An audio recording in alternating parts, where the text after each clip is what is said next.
Hey guys, my name is Liza Weale and I'm a senior consultant here with mbaMission, and I'm here to chat with you about Stanford's MBA essay questions. They have two of them. Essay A, as they refer to it, is what matters most to you and why. And essay B, as they use the letters, is why Stanford.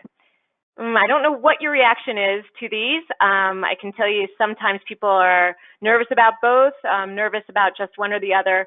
But I will say this, Stanford has been using these essay questions for years. For Stanford, they really see these essays as an incredibly powerful way to get to know the applicants. So let me share some tips with you guys. And what I'm going to do is share with you, first off, what Stanford, the guidance they share for you. So let's dive into this first one. What matters most to you and why? So the suggested word count is 750 words. But note that really what Stanford cares about is that the total between the two, that doesn't go beyond 1,150. I'll show you what I mean when we talk a little bit more about SAB, but keep in mind the 750 word limit. That's the target I want you guys thinking about. According to the GSB, you should, and this is all direct from Stanford's website, do some self-examination so you can genuinely illustrate who you are and how you came to be the person you are. Share the insights, experiences, and lessons that shaped your perspectives rather than focusing merely on what you've done or accomplished. Right from the heart, and illustrate how a person, situation, or event has influenced you. Focus on the why rather than the what. I would just say here, really use these bullets as you start delving into this process. There's a lot of good guidance. But even then, you're probably wondering, okay, but really, what do I do here? So I want to share with you some advice that we have really seen be effective through the years with our candidates who are targeting Stanford. So first, start with the question. Really ask yourself the question, what does matter most to you? Chances are you might come up with something like, oh, this, right off the bat, that's what matters most to me, my family, done. But really go through the process of asking yourself, what does matter most to you? Chances are you've never asked yourself that. We've got our DNA, we're ingrained with who we are, and it's kind of an awkward process to really think about what is driving us. Go through that process, spend some time asking yourself what matters most to you, what matters most to me. When you've got that what does matter most, vet that answer with somebody who knows you well. I find that trusted friends, confidants, just one, maybe two people who know you really well, they'll be able to make sure your answer is passing the sniff test, right? Because they'll know if you're trying to front and give some answer or that they think sounds right. Or hopefully they'll be able to say, yeah, that does sound a lot like you. That makes sense to me. So it's a good step in the process just to make sure you're being genuine with yourself. Then once you know what the what is, explore it more. Think about how that what, that thing that drives you or that thing that you're reaching for, think about how it's influenced you and how it came about to begin with. How it's influenced the decisions you've made, your successes, your losses, your failures, your motivations. All of these things, if you start thinking back on your life, once you've got the what, you need to identify how the what has played out in your life. And that's really about the why, and it helps Stanford get a little bit more in touch with your characters, with your character, with your values. Don't forget the why. We already saw on the slide previous that Stanford wants you to focus on the why as much or even if more than the what. But if you're going through that exploration I mentioned on the bullet before, the why is coming out. It is implied through the stories you're sharing, if you're not even explicit about it. So it doesn't mean you have to say why, well, I was born this way or something like that, but the reader will start to infer this through the stories and that exploration of your motivations that you share throughout the essay. This is just a headline because I get this so many times. I'll work with, all the time, I'll work with candidates who say to me, okay, well, I've got 3 ideas of what matters most to me. I could say that it's my family, I could say that it's relationship, and I could say that it's driving impact. Which do you think? Okay, you by now know what I'm going to say. I'm going to say that the only answer that is right is what your answer is, what matters most to you. And I will also say it doesn't matter if the answer feels cliche to you, or if it feels unique to you, or if it really, the only thing that matters is that it's true for you. It can be as cliche as it might sound, that's fine, because the stories themselves, the stories that you're going to include, they are yours and yours alone. There's nothing cliche about those stories, even if what it sums up to, what matters most, might, quote, sound cliche. That's okay, as long as it's real for you. Okay, that's my biggest piece of guidance right there. All right, that's essay number 1. Let's talk about essay number 2. Or essay B, as they say. I'm so used to using the numbers, but they like to throw in the letters there. So essay B, why Stanford?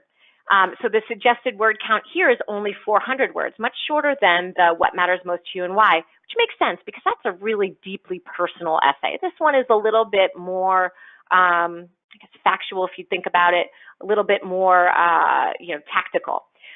So again, the suggested word count here is 400. The other one is 750.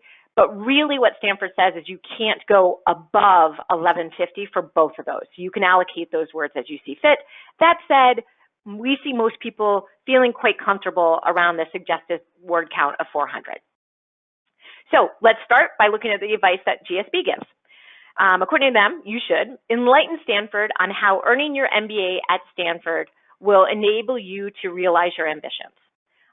In doing so, you want to explain your decision to pursue graduate education and management and explain the distinctive opportunities you will pursue at Stanford. That's pretty important, the distinctive opportunities. Okay, so that's the advice that Stanford gives you. Now let me give you the second read and some ways to take it even a little bit further. Okay, so this type of essay, why Stanford, this is what we refer to as a personal statement. It's really your goal statement. It's where you're going, how it relates to where you've been, and why this school X, in this case Stanford, is the right place for you. So it is almost like an equation, if you will. The where you are going is the vision for the future. The how does it relate to where you've been is the past. And Stanford is the present. So we generally think about it as the past plus the present equals the future. And just like we know from studying for our GMAT, the transitive property still works here. So you can rearrange that equation once you actually write it in the essay any way you want to. But you do need to cover these 3 areas: where you're going, how it relates to where you've been, and why is Stanford the missing link between those 2 pieces. That's number 1. Number 2, think about your goals. Again, there is nothing that you're going to say to them there's no goal that you can have for the future that is going to be like more appealing to them on face value. Doesn't matter if you want to be an investment banker, want to get into social impact, want to be in more of an operational role in your current company. Anything is fine as long as it's true to you. It's the same, that's the theme you're going to hear. So really think about your goals and be crystal, I shouldn't say crystal clear on them. Be confident in them. You don't have to have them so locked down that you know exactly what firm and exactly what position you're going into. But you should know what things you're looking for from those goals, what kind of experiences you're looking for, what kind of impact you're looking for, okay? Once you've done that, you then need to be specific on the elements of Stanford that you need or want to get there. So you've got to do your research here, and a lot of research. Really think about, so when I think of Stanford, pretty much everybody mentions touchy-feely. Makes sense. It's an incredible experience for you to really explore your leadership style and self-awareness. And everybody says that's the reason they want to go to Stanford. I say, why? Why? Why do you need it based on where you've been or where you're going? Why do you need to be a more self-aware leader in order to run a division of a startup? Give that some thought. Where do you struggle? Do you struggle because you've never had a team that you need to direct, formally? You've always had more informal leadership, or maybe you struggle with conflict. Those elements. You want to be really clear. Another thing is the global experiences that Stanford offers. They're incredibly powerful, but Stanford already knows that. What they don't know is why it's going to be powerful for you. Make sure that's in there. Okay, so sort of here, I mentioned on the last slide, sharing the what matters most with a friend to make sure it passes the sniff test. Here, the sniff test would be like, make sure that this essay is more about you than about Stanford. The school that Stanford, or the thing that the Stanford Admissions Committee knows a lot about is Stanford. They don't know it's about you. We've got to make sure that you are apparent in that essay. And then the last point I would make on this one, I didn't include it here on the slide because it's like what you shouldn't do as opposed to what you should do. But this is not an exercise in trying to convince Stanford that you are in love with them. That's not the goal at all. I can tell you they know that most people really, really love the school. That's not why you are going to get in. You are going to, or that alone, you will never be like, okay, does this person love me enough? I'm going to let them in the school. That's not the way it works. And what this essay in particular, it's designed to really understand where you're going, how it relates to where you've been, and why Stanford is that fit. That's what this essay is about. Don't pander to the school. Okay? All right, guys, I think that's about it. One other tip on this one, I mentioned the research. So go to our website if you haven't, mbaMission.com, and download our Insider's Guide on Stanford. It's chock full of pages and pages about all the resources at Stanford, and you'll hear a lot from firsthand reports from students who are there. It's a great resource for you to start to get a feel for the school. I'd also say to download our personal statement guide. As I said, this essay question in particular, it's similar to the typical personal statement that a lot of schools have a question that resembles it. So download our personal statement guide. It will really bring to life the three elements I mentioned that you want to cover off on in this essay.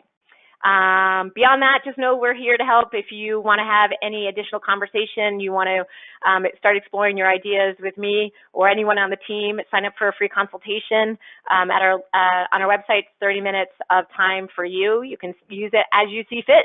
Beyond that, I wish you guys the best of luck. And this process is tough, but I really do believe that Stanford's essays they just give you a chance to really reflect. And more often than not, people are really excited when they hit submit because they know that they put their best foot forward and they're really representing who they are. So I wish you guys have the same experience as well. Thanks.